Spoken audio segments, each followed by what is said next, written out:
Hey guys, I am Zhenya from Artist Creative, and in this class I am going to show you how you can create simple but striking and super versatile star paper ornaments which make awesome festive, party and even everyday decorations.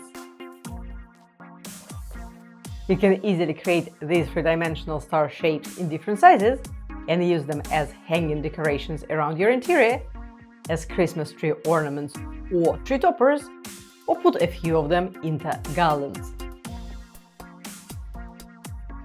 4-point star paper ornaments are pretty easy to fold without a lot of preparation or complex calculations, and they do not require any prior origami experience.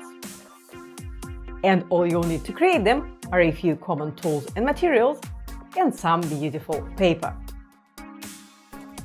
I love seeing how these ornaments take shape, and as a graphic designer, I am obsessed with their clean geometry. And I cannot wait to walk you through the process and share my special tips and tricks for getting the best results when creating this kind of ornaments. So join me in this class and let's make something awesome!